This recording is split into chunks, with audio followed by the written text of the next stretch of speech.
കർത്താവ് തരുന്ന അവസരങ്ങൾക്കായി സ്തോത്രം. प्रभु ने हमको देने वाला अवसर के लिए धन्यवाद. ഇന്നത്തെ നമ്മുടെ വചനപഠനത്തിനായിട്ട് आज का वचन का मनन के लिए 1 കൊരിന്ത്യർ 1-ാം അധ്യായത്തിന്റെ 25-ാം വാക്യം. पहला कोरिन्थी पहला अध्याय वाक्य 25. क्योंकि परमेश्वर की मूर्खता मनुष्य के ज्ञान से ज्ञानवान है और परमेश्वर की निर्बलता मनुष्य के बल से बहुत बलवान है. ദൈവത്തിന് പോഷത്വം ഉണ്ടോ? क्या परमेश्वर में मूर्खता है? क्या ദൈവത്തിന് ബലഹീനതയുണ്ടോ? क्या परमेश्वर को कमजोरी है? क्या പക്ഷെ മനുഷ്യൻ അങ്ങനെ തോന്നുന്നുണ്ട്. ദൈവത്തിന്റെ പോഷത്വമേ ഉള്ളൂ, ദൈവത്തിന് ബലഹീനതയുണ്ട്. അത് മനുഷ്യൻ ചിന്തിക്കുന്ന വഴിയാണ്. परंतु मनुष्य ये सोचता है कि परमेश्वर मूर्ख है, ज्यादा ज्ञानी नहीं है, और परमेश्वर बहुत कमजोर है, बलवान नहीं है. ദൈവം നമ്മളെ വിളിച്ചപ്പോൾ परंतु परमेश्वर ने जब हमें बुलाया, പ്രത്യേകമായ 3 കാര്യങ്ങൾ ദൈവം തന്റെ വിളിയോടുള്ള ബന്ധത്തിൽ രേഖപ്പെടുത്തുന്നുണ്ട്. 3 बातों को विशेषता में रखते हुए अपने बुलावट में प्रभु हमें बुलाता है. ഈ 3 കാര്യങ്ങൾ നമ്മളോടുള്ള ബന്ധത്തിൽ ശരിയാണോ എന്നുള്ളത് നമ്മൾ ഒന്ന് പരിശോധിക്കണം. और ये 3 बातें हमारे संबंध में क्या हम उसमें हम उसको सही है कि नहीं, या सहयोग होता है कि नहीं, ये बात को हमें अपने जीवन में परखना जरूरी है. ദൈവം നമ്മെ വിളിച്ചപ്പോൾ ഏറ്റവും ഫൂളിഷ് ആയിരിക്കുന്നവരെ വിളിച്ചു. हम वचन में पढ़ते हैं कि जब परमेश्वर ने जब बुलाया, हमें चुना, तब उन लोगों को चुना जो बहुत ही मूर्ख थे, ഏറ്റവും ബലഹീനമായതിനെ ദൈവം തിരഞ്ഞെടുത്തു. और जो सबसे कमजोर थे उनको प्रभु ने चुना.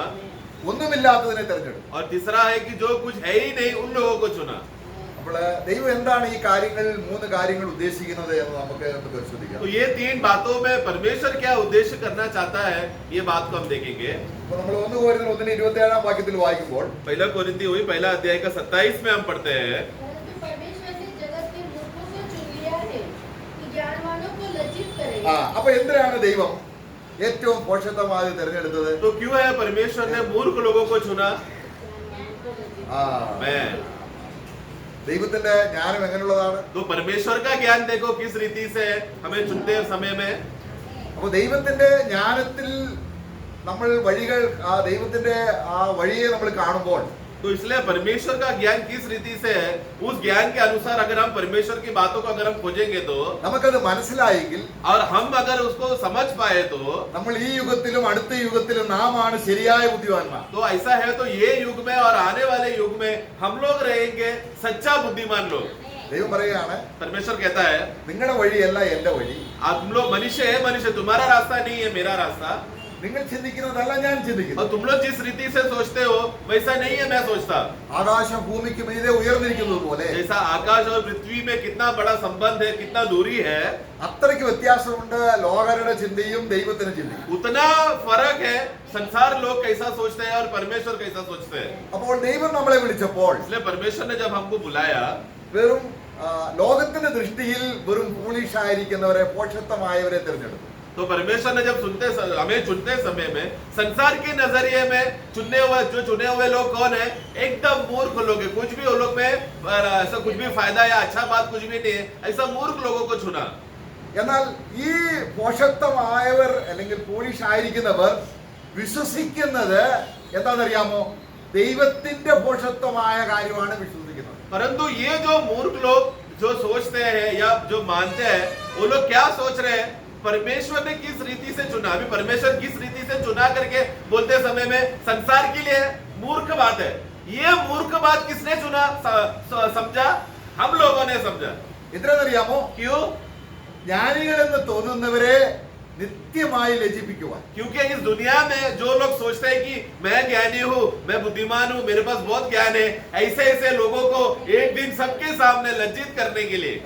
നമുക്ക് ക്രൂശിന്റെ വഴി ആണ് ഈ പോഷത്വം എന്നുള്ളത് നമ്മൾ അടുത്ത വാക്യങ്ങളിൽ വായിക്കുന്നുണ്ട്. तो क्रूस का रास्ता को अगर हम देखेंगे तो उस नजरिया को समझेंगे तो ही ये मूर्ख बातें क्या है करके हम समझ में आएगा जो अगला वाक्य में लिखा है. അത് ലോകത്തിന് പോഷത്വമാണ്. तो मतलब ये मूर्ख की बातें या मंदबुद्धि की बातें ये जो हम वचन में पढ़ रहे हैं, ये किसका नजरिया है?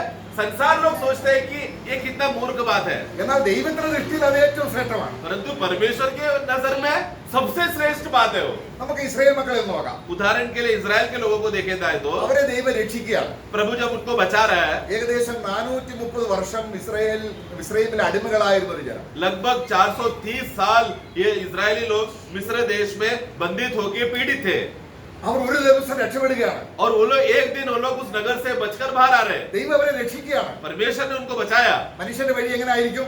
मनुष्य का नजर कैसा रहेगा, या मनुष्य क्या सोच के बाहर निकालने देखेंगे उन लोगों को? അവർ നോക്കുകയാണെങ്കിൽ ഏകദേശം 6 ലക്ഷം യൗവനക്കാരുണ്ട്. वो लोग अगर मनुष्य अगर देखा जाए कैलकुलेट करेगा, कम से कम लगभग 6 लाख से लाख के आसपास जवान लोग हैं.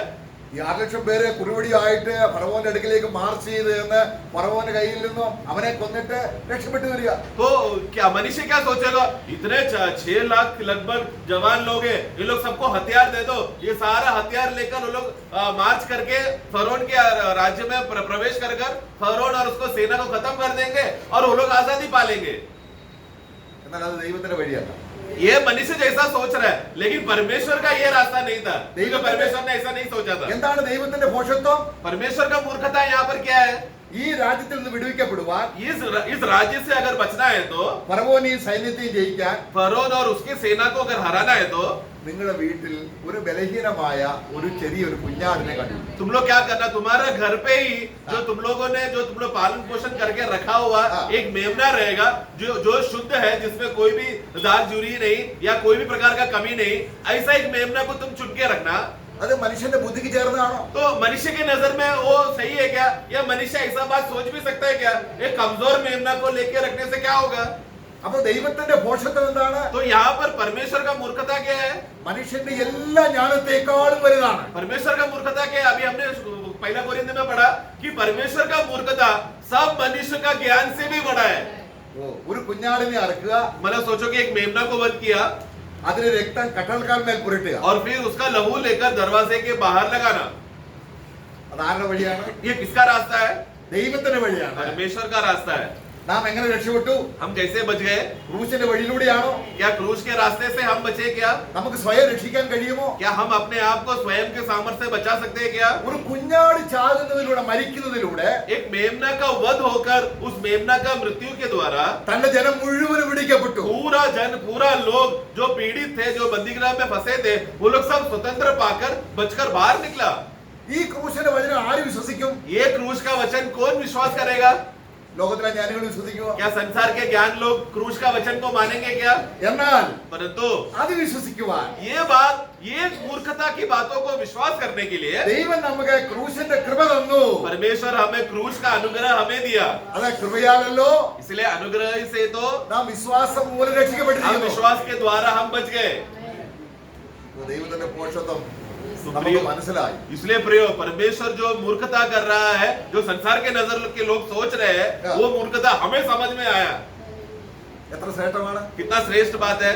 നമ്മൾ അതുകൊണ്ട് ദൈവത്തിന്റെ അടുക്കിലേക്ക് വന്നിട്ട്, इसलिए हम लोग प्रभु की उपस्थिति में आकर, കർത്താവേ, हे प्रभु, വെറും മൂഢനായ എന്നെ मैं जो केवल मूर्ख हूँ, നിന്റെ വഴി ഗ്രഹിപ്പിക്കണമേ എന്ന് നമ്മൾ പ്രാർത്ഥിച്ചാൽ, अगर प्रभु आपका रास्ता किस रीति से है, कैसा है, ऐसा अगर हम प्रार्थना करेंगे तो നമുക്ക് വഴി വെളിപ്പെട്ട് വരുന്നതായി കാണും. हम लोग वो रास्ता को और स्पष्ट रीति से प्रकट होने का बातों को हमें देखने को मिलेगा. ഇത് ദൈവം വെളിപ്പെടുത്താതെ നമുക്ക് മനസ്സിലാകില്ല. ये जब तक प्रभु हमको प्रकट करके देगा नहीं, तब तक हम समझेंगे नहीं. നമ്മൾ എബ്രായ ലേഖനം 9-ാം അധ്യായം അതിന്റെ 11-12 വാക്യങ്ങൾ വായിക്കുമ്പോൾ इब्रानियों का पुस्तक 9 का 11 और 12 जब हम पढ़ते हैं, അവിടെ ആദ്യം ഒരു വാക്യം ഇങ്ങനെയാണ്, पहला वाक्य इस रीति से लिखा है, വരുവാനുള്ള നന്മ. आने वाला भलाई. അപ്പൊ നമ്മൾ ഈ നന്മ എന്ന് പറയുമ്പോൾ നമ്മുടെ ആനെ ബുദ്ധിയിൽ വാലി. പോകുന്നത്, हाँ, आने वाली अच्छी बातें. हाँ. ഓക്കെ നമുക്കൊരു നന്മ കിട്ടുക എന്ന് പറഞ്ഞാൽ നമ്മൾ എന്താണ് ഉദ്ദേശിക്കുന്നത്? तो हम लोग जब ये वाक्य पढ़कर उसके आधार पर एक अच्छा बात हमको मिलने वाला बोला तो हम मनुष्य लोग क्या सोचेंगे? ലോക മനുഷ്യൻ എന്താ ചെയ്യുന്നത്? संसार का लोग क्या सोचते हैं? ഒരു വീട് കിട്ടുക, एक घर मिलेगा അല്ലെങ്കിൽ ഒരു കാർ കിട്ടുക, या कार मिलेगा, എന്തെങ്കിലും ഭൗമികമായ ഒരു പുരോഗമനത്തെയാണ് ലോകത്തിന്റെ ദൃഷ്ടി നന്മ എന്ന് പറയുന്നത്. या फिर क्या भूमि में कुछ विकास हो रहा है, भूमि में कुछ फायदा हो रहा है, भूमि में कुछ बढ़ोतरी हो रहा है, ये बात दुनिया का बुद्धिमान लोग सोचते हैं. എന്നാൽ परंतु ദൈവത്തിന്റെ ഭോഷത്വം എന്താണ്? लेकिन इसमें परमेश्वर का मूर्खता क्या है? കർത്താവായ യേശു ക്രിസ്തു प्रभु यीशु मसीह ആടുകളുടെ രക്തം കൊണ്ടല്ല, वो कोई मेमने का लहू के द्वारा नहीं, തന്റെ സ്വന്തം രക്തം കൊണ്ട് बल्कि यीशु मसीह के खुद के लहू के द्वारा സ്വർഗത്തിൽ പ്രവേശിച്ചത് स्वर्ग में प्रवेश करके എല്ലാ അനുഗ്രഹത്തിന്റെയും നന്മയാണ്. और सभी आशीषों का भलाई हमको खोल के दिया। എത്ര ശ്രേഷ്ഠമാണ്? कितना श्रेष्ठ बात है। അത് നന്മയാണ് നമ്മൾ ഗ്രഹിക്കാൻ കഴിയുന്നുണ്ടോ? क्या ये एक भली बात है? ये अच्छी बात है करके ये अच्छा बात हम ग्रहण कर पा रहे हैं क्या? 9 അധ്യായം 11-12 വാക്യങ്ങൾ വായിക്കുമ്പോൾ 9 का 11-12 जब हम पढ़ते हैं इब्रानियों का, पढ़ना। परंतु जब मसीह आने वाली अच्छी वस्तुओं का हाँ। महायाजक होकर आया, हाँ। तो उसने और भी बड़े और शुद्ध तंबू से होकर, जो हाथ का बनाया हुआ नहीं, अर्थात इस सृष्टि का नहीं, और बकरों और बछड़ों के लहू के द्वारा नहीं, पर अपने ही लहू के द्वारा एक ही बार पवित्र स्थान में प्रवेश किया हाँ। और अनंत छुटकारा प्राप्त ഓ किया। നമ്മൾ എങ്ങനെ രക്ഷ പ്രാപിച്ചു? हम लोग कैसा बच गए? അത് നന്മയല്ലേ? ये भलाई है ना, अच्छी बात है ना। വരാനുള്ള എല്ലാ നന്മയുടെയും മഹാപുരോഹിതനാണ് യേശു ക്രിസ്തു. तो आने वाला सब भले भले बातों का जो फायदे का उसका महायाजक है प्रभु यीशु मसीह। അപ്പൊ ഇങ്ങനൊരു മഹാപുരോഹിതൻ നമുക്കുള്ളത് കൊണ്ട്, क्योंकि इस रीति से एक महायाजक हमारे पास है, പക്ഷെ എന്നിട്ട് നമ്മൾ നന്മ പ്രാപിച്ചെന്ന് തോന്നുന്നില്ല. लेकिन फिर भी हमें अच्छा बात मिला है करके ये बात का अनुभव में हम नहीं जी रहे। പിന്നെ നമ്മൾ ചിന്തിക്കുകയാണ്, फिर भी हम क्या सोचते हैं? എന്തൊക്കെയോ കുറവുണ്ട്, कुछ तो कमी है, എനിക്ക് ആകേണ്ടതുപോലെ ആകുന്നില്ല. मैं जिस रीति से उन्नति प्राप्त करना चाहता हूँ वो नहीं हो रहा है। എന്നാൽ എല്ലാ നന്മയും എന്താണ്? परंतु सब भलाई और अच्छी बातें क्या है? കർത്താവായ യേശുവാണ്. सब प्रभु यीशु मसीह है। സ്വർഗത്തിലെ സകല ആത്മീയ അനുഗ്രഹങ്ങളും. स्वर्ग का सब प्रकार का आत्मिक आशीष है। അപ്പോൾ നമ്മുടെ ബുദ്ധി ഒന്ന് തുറന്ന്, इसलिए हमारा समझ अगर खुल जाए, നമ്മുടെ കണ്ണുകൾ തുറന്ന് हमारा आत्मिक नजरिया खुल जाए, ഈ മശിഹായുടെ മഹത്വം നമ്മൾ കാണുമ്പോൾ इस महान मसीहा का महिमा को अगर हम देखेंगे तो അത് നമ്മുടെ നന്മയാണ്. वो हमारा भलाई है, हमारा फायदा है। വരാനുള്ള എല്ലാ നന്മയും. आने वाला सब अच्छी बातें, ഇതിൽ കൂടുതൽ ഈ നന്മ എന്താ വരാനുള്ളത്? इससे और अच्छी बातें क्या चाहिए? ഇത് ഏത് നന്മയാണ്? और क्या भलाई बात है? പക്ഷെ അത് കാണണമെങ്കിൽ परंतु ये बात को देखना है तो ദൈവാത്മാവ് നമ്മുടെ കണ്ണുകളെ പ്രകാശിപ്പിക്കണം. परमेश्वर की आत्मा हमारा आत्मिक आंखों को, नजरिया को प्रकाशित करना जरूरी है। നമ്മുടെ ഭൗമിക ബുദ്ധി കൊണ്ട് ഇത് മനസ്സിലാകത്തില്ല. हमारा शारीरिक समझ और बुद्धि से ये बात हम समझ नहीं पाएंगे। നമ്മൾ ദൈവത്തിന്റെ വേറൊരു ഭോഷത്വം നോക്കാം. हम लोग परमेश्वर का और एक मूर्खता को देखते हैं। അഗ്നിസർപ്പത്താൽ കടിയേറ്റ ഇസ്രായേൽ മക്കൾ, जो इजरायली लोग जो अग्नि सर्प से काटे गए, അല്ലെ, എല്ലാം കടിയേറ്റ് കിടക്കുക. सब इजराइल लोग क्या हुआ? काट कर उधर लेटे हुए। എങ്ങനെയാണ് മനുഷ്യന്റെ വഴി? मनुष्य का नजरिया क्या है? ആ കടിച്ച ഭാഗത്ത് मनुष्य के लोग क्या करना चाहिए? मनुष्य ने क्या सोच के आएंगे? जहां पर काटा है सांप ने, അതിന് മുകളിൽ ആ തുണി കൊണ്ട് എന്തെങ്കിലും കൊണ്ട് വലിഞ്ഞു കിട്ടുക, उसके वो काटने वाला भाग के थोड़ा ऊपर एक अच्छा कपड़ा लेकर जोर से बांध देना, എന്നിട്ട് ആ രക്തം ഊറ്റി കളയുക. और फिर वो लहू को चूस के बाहर निकालो, എന്നാൽ ജീവിക്കൂ എന്നാണ് ചിന്തിക്കുന്നത്. तो शायद वो मनुष्य बच सकता है। എന്നാൽ ദൈവത്തിന്റെ വഴി എങ്ങനെയാണ്? परंतु परमेश्वर का बातें वैसा नहीं था। മനുഷ്യന് പോഷത്വം എന്ന് തോന്നുന്ന രീതിയിലാണ്. परमेश्वर ने जब कार्य किया, उन्होंने ऐसा कार्य किया, मनुष्य को देखा, मनुष्य सोचने लगे ये क्या मूर्ख रास्ता बता रहा है। എന്ത് ചെയ്യണം? परमेश्वर ने क्या कहा? കടിച്ച പാമ്പിന്റെ രൂപത്തിൽ जो सर्प तुमको काटा है उसी का रूप का ഒരു പിച്ചള കൊണ്ട് ശബ്ദം ഉണ്ടായി. एक पित्तल का, तांबे का सर्प का रूप बनाना, आकार बनाना, മനുഷ്യനെ ബുദ്ധിക്ക് ചേരുന്നുണ്ടോ? ये बात मनुष्य सोच सकता है क्या? നമ്മുടെ ജീവിതത്തിന്റെ പല നടപടികളിലും നമ്മൾ പോഷത്വം പിന്നീട് അറിയുന്നത് എന്താണെന്നറിയാമോ? हमारे जीवन का बहुत से रास्ताओं में हम लोग जब निर्णय लेते समय में आगे चलकर समझ में आते हैं, अरे कितना बड़ा मूर्खता का कार्य मैंने किया। ये कैसा समझ में आता है? നമ്മുടെ ബുദ്ധിയെന്ന് തോന്നുന്നത് ചെയ്ത് നമ്മൾ പരാജയപ്പെടുകയാണ്. वो क्यों हो रहा है? हम लोग हमारे समझ से हमने अक्ल लगाया, हमने दिमाग लगाया, अच्छा है करके लगा, आगे चलकर मालूम पड़ा हम हार गए। നമ്മുടെ വഴിയല്ല ദൈവത്തിന്റെ വഴി. हमारा रास्ता नहीं है परमेश्वर का रास्ता। കടിയേറ്റവൻ എന്ത് ചെയ്യണം? जो काटा हो, जितने लोगों ने सर्प का काटा हुआ अवस्थे में कटे हुए, मतलब उधर ही काटा मिला है, उन लोगों को क्या करना पड़ेगा? എന്ത് ചെയ്താൽ മതി? उन लोग क्या करना पड़ेगा? ആ നോക്കിയാ മതി. सिर्फ वो पित्तल का सर्प जो खड़ा करके ऊंचाई में उठा के रखा है, उसको देख लिया वही काफी है। അത് മനുഷ്യ ബുദ്ധിക്ക് ചേർന്നതല്ല. परंतु ये रास्ता मनुष्य की नजर के लिए सही नहीं है, समझदारी नहीं है। എന്നാൽ രക്ഷപ്പെടുവാൻ परंतु बचना है तो അനായാസമായി അല്ലെങ്കിൽ ഒരു പ്രയാസവും കൂടാതെ मतलब बिना मेहनत करे, बिना कोई कार्य करे ही मुफ्त में अगर बचना है तो ദൈവം ചെയ്ത സൗജന്യമായ രക്ഷയുടെ പദ്ധതി ഇതാണ്. परमेश्वर ने हमको हमें मुफ्त में दिया हुआ उद्धार का रास्ता, एक आसान रास्ता है ये रास्ता। ഇതാണ് നമ്മൾ യോഹന്നാന്റെ സുവിശേഷം 3-ാം അധ്യായം 14-15 വാക്യങ്ങൾ വായിക്കുമ്പോൾ यही है यूहन्ना का सुसमाचार 3 अध्याय का 14-15 पढ़ते समय में हम देखते हैं। और जिस रीति से मूसा ने जंगल के सांप को ऊंचे पर चढ़ाया, उसी रीति से आवश्यक है कि मनुष्य का पुत्र भी ऊंचे पर चढ़ाया पाए, हाँ। ताकि जो कोई उस पर विश्वास करे वो अनंत जीवन पाए। നമുക്ക് എപ്പോഴും നോക്കുവാനുള്ള ഒരു സ്ഥലം എന്താണ്? हमें हमेशा देखने के लिए और देखकर विश्वास करने के लिए जो जो जगह है वो कौन सा है? നമ്മൾ എന്തുകൊണ്ടാണ് പാപം കൂടെ കൂടെ വരുന്നത്? हमारे अंदर क्यों पाप बार बार आता है? നമ്മൾ ആ പാമ്പിനാൽ കടിയേറ്റവരാണ്. क्योंकि हम भी कौन है? उस सर्प से काटे हुए हम लोग को भी काटा सर्प ने, നമ്മൾ നിരന്തരം പാപം ചെയ്യുന്നുവെങ്കിൽ और हम भी निरंतर पाप करते जा रहे हैं, तो നമ്മൾ നോക്കുക എന്നുള്ള ദൈവത്തിന്റെ ആ വഴിയിലേക്ക് നമ്മൾ വന്നില്ല. हमें हमें बार बार हम पाप क्यों करते जा रहे हैं? क्योंकि परमेश्वर ने जहां पर हमको देखने के लिए कहा था उस बात को अभी तक देखा नहीं हमने। നമ്മൾ എവിടോട്ട് നോക്കണം? हमें कहां की ओर देखना है? നമ്മൾ പാപത്തിന്റെ ചിന്തകൾ വരാം, पाप का विचार हमारे अंदर आएगा, പരീക്ഷകൾ വരാം, परीक्षाएं आएंगे, പ്രലോഭനങ്ങൾ വരാം. तकलीफें आएगी, നമ്മളിലേക്ക് നോക്കരുത്. तब अपने अपना रास्ता मनुष्य का बुद्धि को नहीं देखना, അത് നമ്മുടെ വഴിയാണ്. वो हमारा रास्ता है। നാം എവിടേക്ക് നോക്കണം? हमें कहां देखना है? उस क्रूस की ओर। ക്രൂശിലേക്ക് നോക്കിയാ जो क्रूस की ओर देखता है, അപ്പൊ ദൈവം ഉയർത്തിയ ക്രൂശ് इसलिए परमेश्वर ने जो क्रूस को उठाया അത് മനുഷ്യ ബുദ്ധിക്ക് മനസ്സിലാകില്ല. वो मनुष्य को समझ में नहीं आएगा, എന്നാൽ രക്ഷിക്കപ്പെട്ടുകൊണ്ടിരിക്കുന്ന നമുക്ക് पर जो उद्धार पाते जा रहे हैं उन लोगों के लिए അതെന്താണ്? वो क्या है? അത് രക്ഷയുടെ അല്ലെങ്കിൽ ശക്തിയാണ്. वो उद्धार का एक बहुत बड़ा सामर्थ्य है, അത് രക്ഷയാണ്, वो उद्धार है, അത് ജ്ഞാനമാണ്, वो ज्ञान है, അത് ശക്തിയാണ്. वो सामर्थ्य है। നമ്മുടെ ജീവിതത്തിൽ വ്യക്തിപരമായി അനുഭവിക്കേണ്ട ഒരു കാര്യമാണ്. हमारे जीवन में व्यक्तिगत रीति से अनुभव करने वाली बात है, जो हम पहला कोरिन्थी 1:18 में पढ़ते हैं। ദൈവം പോഷത്വമായത് തെരഞ്ഞെടുത്തു എന്നതിന്റെ കാര്യമാണ് നമ്മൾ ചിന്തിക്കുന്നത്. पर हम यहाँ पर अभी क्या सोच रहे हैं? परमेश्वर का जो मूर्खता करके जो लगता मनुष्य जो सोचता है वो मूर्खता की बातों को हम देख रहे हैं। ദൈവം നമ്മളെ രക്ഷിക്കാൻ തെരഞ്ഞെടുത്ത ദൈവത്തിന്റെ വഴി മനുഷ്യരുടെ ദൃഷ്ടിയിൽ പോഷത്വമാണ്. परमेश्वर ने जब उद्धार का रास्ता या मनुष्य को बचाने के लिए जो रास्ता अपनाया, वो रास्ता को जब मनुष्य देखता है तो वो लोग क्या बोलते हैं? ये क्या मूर्ख रास्ता है। എന്നാൽ അത് വിശ്വസിക്കുന്നവർക്ക് परंतु ये मूर्ख रास्ता को जो कोई विश्वास करेगा അത് ദൈവശക്തിയാണ്, वो परमेश्वर का सामर्थ्य है, അത് ദൈവജ്ഞാനമാണ്, वो परमेश्वर का ज्ञान है, അത് രക്ഷയാണ്, वो उद्धार है അനുദിന രക്ഷയാണ്. और प्रतिदिन का उद्धार है। So, praise the Lord. आमेन। ദൈവത്തിന്റെ വഴി എത്ര തികഞ്ഞ വഴിയാണ്. परमेश्वर का रास्ता कितना स्पष्ट है प्रियो।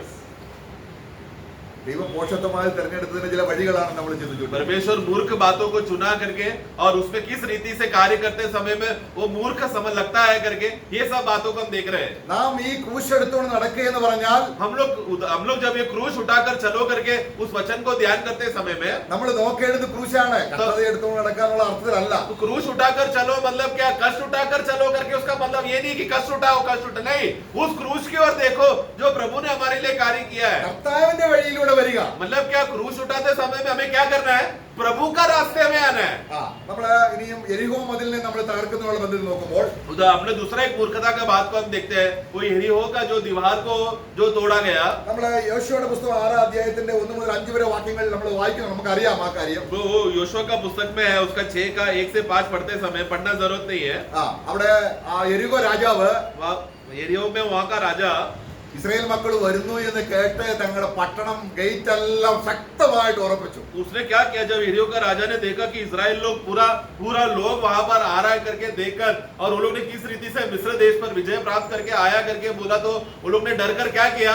पूरा देश का दरवाजा को वो लोग ने बंद कर बड़ा दीवार जो था वो लोग ने अपने आप को अंदर एकदम हिफाजत से रखकर अपने आप को बंद करके रखा। അത് മനുഷ്യബുദ്ധിയാണ്. ये क्या है? मनुष्य का रास्ता है। വേണമെങ്കിൽ യോശുവയുടെ പുസ്തകം 6 അധ്യായത്തിൽ 1 വാക്യം വായിക്കുമ്പോൾ അറിയാം. 6 का 1 पढ़ते समय में हमारे 1 पढ़ना जल्दी। यरीहो के सब फाटक हाँ। इस्राएलियों के डर के मारे लगातार बंद रहे। देखो पूरा बंद करके रखा, हाँ। सारे फाटक को दरवाजों को बंद करके रखा। അപ്പൊ അവര് ചിന്തിച്ചത് എന്താ? तो यरीहो के लोगों ने क्या सोचा? 6 ലക്ഷം പുരുഷാരമാണ് देखो വരുന്നത്. लगभग 6 लाख का पुरुष लोग युद्ध सेना लोग आ रहे हैं, ഇവരെല്ലാം കൂടി ഇടിച്ചങ്ങ് കേറും. ये लोग सब दरवाजा तोड़कर अंदर आने देखेंगे, അപ്പൊ അവരെന്ത് ചെയ്യും? तब हम लोग क्या करेंगे? हम लोग अंदर सुरक्षित चुपचाप बैठेंगे। നമ്മുടെ ജീവിതത്തിൽ ഇതൊക്കെ തന്നെയല്ലേ? प्रियो हमारे जीवन में भी हम लोग भी ऐसे ही बुद्धि इस्तेमाल करते हैं ना। നമ്മുടെ ജീവിതത്തിൽ പല കാര്യങ്ങളും സംഭവിക്കുമ്പോൾ हमारे जीवन में भी बहुत से बातें होते समय में, നമ്മള് ആദാം ഹവ്വയും ചെയ്തതുപോലെ जैसा आदम और हव्वा ने किया। എന്താ ബുദ്ധി? आदम और हव्वा का बुद्धि क्या था? അത്തിയില എടുത്ത് മറയ്ക്കുക. थोड़ा जिनका पत्ते को लेकर अपना नग्नता को छुपा ले। ആ ബുദ്ധിയാണ് നമുക്ക് ഇന്നുള്ളത്. वही बुद्धि हम लोग को आज भी है, എന്നാൽ നഗ്നമായ ഹൃദയത്തോടെ, തുറന്ന ഹൃദയത്തോടെ, लेकिन एक खुला हुआ मन से, കർത്താവേ എനിക്ക് അറിയില്ല, हे प्रभु मुझे नहीं मालूम क्या करना है। നമ്മള് കർത്താവ് 5 അപ്പം കൊണ്ട് 5000 പേരെ പോഷിപ്പിക്കുമ്പോൾ जब प्रभु ने 5 रोटी लेकर 5000 लोगों को खिलाया, ആ, കർത്താവ് ഫിലിപ്പോസിനോട് ചോദിച്ചു, प्रभु ने फिलिप को पूछा, എന്ത് ചെയ്യണം? अरे ये बहुत बड़ा समस्या आ गया है, लोग भूखे हैं, क्या करना चाहिए, तुम लोग बताओ करके प्रभु चेले लोग को पूछा। അപ്പം ഫിലിപ്പോസ് പറയുകയാണ്, तो फिलिप अपना बुद्धि बता रहा है। ഇത്രയെങ്കിലും പൈസ ഉണ്ടെങ്കിൽ നമുക്ക് ഇവർക്ക് കണക്ക് കൂട്ടി. उसने फटाक से हिसाब गिनती करने लगा, अगर इतना पैसा रहेगा तो इतना लोगों को हम खिला सकते हैं। എന്നാൽ കർത്താവ് എന്ത് ചെയ്യാൻ പോകുന്നു എന്ന് കർത്താവിന് അറിയാം. और प्रभु क्या करने वाला है वो प्रभु जानता है। നമ്മുടെ ജീവിതത്തിൽ हमारे जीवन में ക്രൂശ് വഴി രക്ഷപ്പെട്ടുവെങ്കിൽ हम लोग क्रूस के रास्ते से अगर हम सचमुच बच उद्धार पाए तो ക്രൂശിന്റെ തത്വം എന്നും നമ്മുടെ ജീവിതത്തിൽ ഫോളോ ചെയ്യാൻ ദൈവം ആഗ്രഹിക്കുന്നു. तो फिर अगर क्रूस से अगर हम बचे तो क्रूस का तत्व के द्वारा हमारा प्राण का उद्धार का जिंदगी में वही क्रूस का रास्ता से ही बचाने के लिए प्रभु चाहेगा। പക്ഷെ ദൈവം ഒരു കാര്യം പറയുമ്പോൾ लेकिन प्रभु जब एक बात कहते समय में നമുക്കത് പോഷത്വമെന്ന് തോന്നുന്നത് കൊണ്ട് अगर हमें वो प्रभु जब बोलते समय में हम क्या सोचते हैं, ये क्या मूर्ख रास्ता प्रभु बता रहे हैं। നമ്മൾ ചിന്തിക്കുന്നത് നമ്മൾ ദൈവത്തെക്കാൾ ബുദ്ധിയുള്ളവരാണ്. क्योंकि हम लोग क्या सोचते हैं, हम लोग परमेश्वर से भी बुद्धिमान है। എരിഹോ മതിൽ എങ്ങനെ തകർന്നു? यरीहो दीवार कैसा टूट गया? അവരുടെ വഴിയല്ല ദൈവത്തിന്റെ വഴി. मनुष्य का रास्ता नहीं था, परमेश्वर का रास्ता। കർത്താവ് പറഞ്ഞു, प्रभु ने कहा, നിങ്ങൾ എല്ലാവരും കൂടി ആ പട്ടണത്തിന് ചുറ്റും പുരോഹിതന്മാരെ എന്ത് ചെയ്യണം, ഒരു ദിവസം നടക്കണം. तो प्रभु ने कहा कि जो इजराइल लोगों से कहा कि याजक लोग तुम लोग सब तंबू लेकर क्या करना, उस शहर का चारों तरफ एक गोल मारो। ഏഴാം ദിവസം फिर 7वां दिन 7 പ്രാവശ്യം. 7 बार। എന്നിട്ട് നിങ്ങൾ എന്ത് ചെയ്യണം? फिर तुम लोग क्या करना, കാഹളം ഊതണം. जोर से तुम लोग अपना तुरैया फूकना। അത് ഏത് ബുദ്ധിയാ? ये कौन सा समझ है, ആരുടെ ബുദ്ധിയാണ്? कहां से ये बुद्धि आया? അതാണ് ദൈവത്തിന്റെ വഴി. ये है परमेश्वर का रास्ता। നമ്മുടെ പ്രതികൂലങ്ങളുടെ സാഹചര്യങ്ങളിൽ हमारे परिस्थिति के सामने ക്രിസ്തുവിന്റെ ജയത്തെ ഘോഷിക്കുന്ന കാഹളം ഊതിയാൽ अगर प्रभु का विजय का घोषणा करने वाला उस तुरी को हमारे सारे तकलीफ और क्लेश में उस तुरी को फूकेंगे तो കർത്താവ് പറയുകയാണ്, प्रभु कहता है നിങ്ങൾ ഭയപ്പെടേണ്ട, तुम लोग डरना नहीं, കഷ്ടം നിങ്ങൾക്കുണ്ട്, कष्ट तुम लोग को है, പക്ഷേ ഞാൻ ലോകത്തെ ജയിച്ചിരിക്കുന്നു. परंतु घबराना नहीं, मैंने संसार पर विजय पाया है। നമ്മൾ ആരാണ്? हम लोग कौन है? പുരോഹിതന്മാരാണ്. याजक लोग हैं। ക്രിസ്തുവിന്റെ ജയത്തെ ഘോഷിക്കുക. हम लोग वो लोग हैं जो प्रभु का विजय को घोषणा करते हैं। പക്ഷേ നമ്മളെന്താ ചെയ്യുന്നത്? परंतु हम क्या करते हैं, നേരെ ഓപ്പോസിറ്റ്. हम लोग उल्टा रास्ता ढूंढते हैं നമ്മൾ പരാജയപ്പെടുന്നു. और हम लोग हार जाते हैं നമ്മൾ പിന്നെയും പരാജയപ്പെടുന്നു. और बार बार हारते रहते हैं। ദൈവത്തിന്റെ വഴി എപ്പോഴും തികവുള്ളതാണ്. परंतु परमेश्वर का रास्ता हमेशा एक सिद्ध रास्ता है। ഈ ക്രൂശിന്റെ വഴിയിലേക്ക് കർത്താവ് വിളിക്കുകയാണ്. इस क्रूस का रास्ते की ओर हमें बुला रहा है। അപ്പൊ നമ്മൾ പോഷത്വമായ എന്നതിനെ കുറിച്ച് അധികം വിശദീകരിക്കുന്നില്ല. इसलिए अभी मूर्खता क्या है उसका ज्यादा वर्णन में नहीं कर रहा। നമ്മൾ ഒരു ഭാഗത്തൂടെ നോക്കുകയാണെങ്കിൽ एक और उदाहरण अगर हम देखें तो ദാഹപരവശരായ ജനം ഇസ്രായേൽ മക്കൾ इजराइल के लोग पूरी रीति से प्यास से वो लोग लथपथ है और जंगल में मरुभूमि में है, നമ്മൾ അവർക്ക് വെള്ളമില്ല. उनके पास पानी नहीं। അതിനെന്താ ഇനിയും ചെയ്യേണ്ടത്? तो अभी क्या करना चाहिए? നമ്മള് പുറപ്പാട് പുസ്തകം അതിന്റെ 17:6 വായിക്കുന്നത്, निर्गमन 17 का 6 में हम पढ़ते हैं, വെള്ളമില്ലാത്ത ജനത്തിന് ദൈവത്തിന്റെ വഴിയിലൂടെ ദൈവം ഒരു പോഷത്വം ചെയ്തു എന്ന് മനുഷ്യന് തോന്നുമാറെ പാറയെ അടിക്കുക.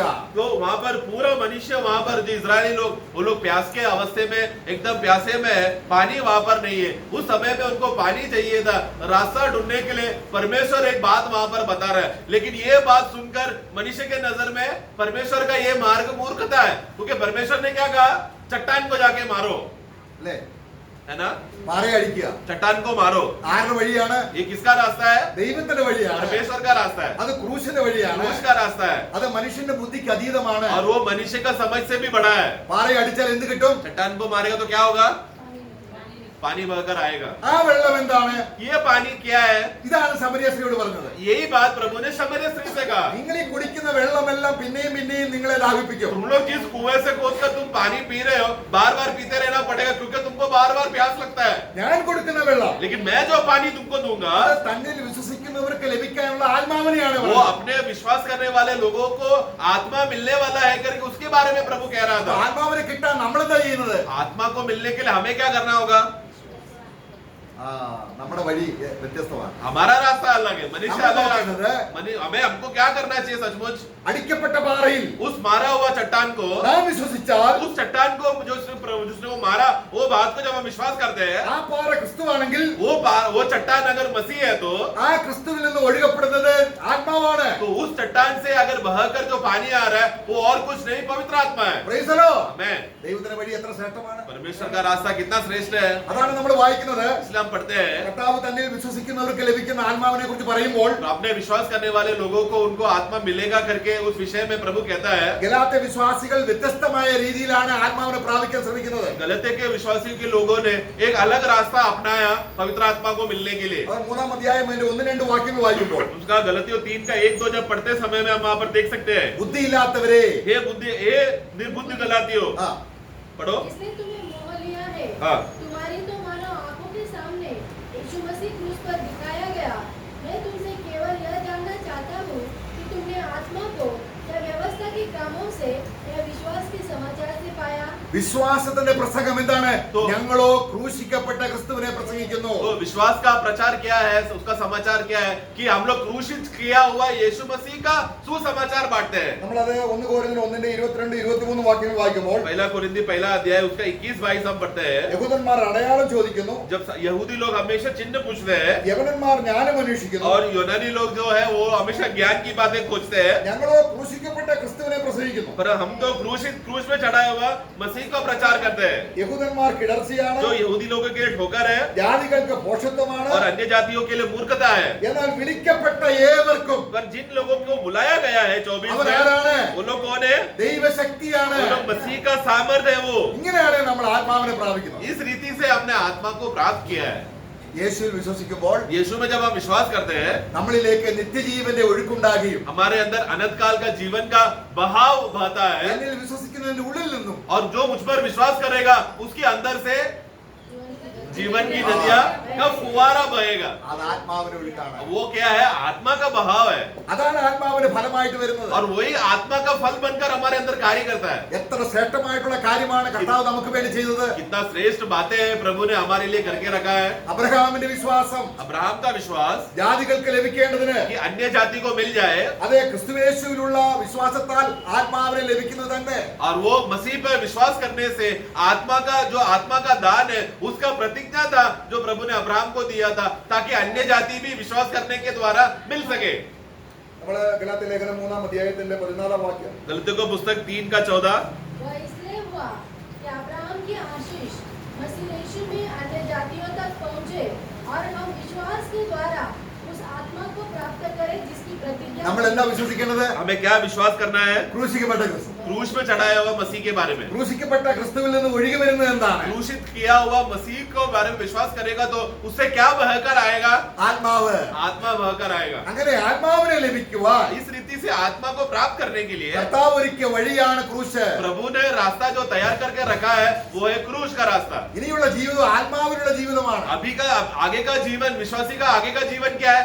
आत्मा का बहाव के अनुसार जीने वाला जीवन है। ആത്മാവിന്റെ ബുദ്ധിയാണ്, आत्मा का ज्ञान है, ആത്മാവിന്റെ ജ്ഞാനമാണ്. आत्मा का बुद्धि है। ഇത് ക്രൂശ് നമ്മൾ ഉപയോഗിക്കുന്നതിനാൽ मतलब क्या है कि क्रूस का तत्वों का अगर हम मानकर इस्तेमाल करेंगे तो നമ്മുടെ പഴയ മനുഷ്യൻ കയറി വരികയും भले अब हमारा पुराना मनुष्य उठकर आएगा നമ്മുടെ ആത്മവഴി അല്ലെങ്കിൽ നമുക്ക് ആത്മാവിലുള്ള ജീവിതം നഷ്ടമാകുകയും ചെയ്യും. और हमारा आत्मा का रास्ता को तोड़ने के लिए, रोकने के लिए कोशिश करेगा। അപ്പൊ ദൈവം ഇത് തെരഞ്ഞെടുത്തത് എന്തിനാണ്? परंतु प्रभु ने हमें क्यों चुना?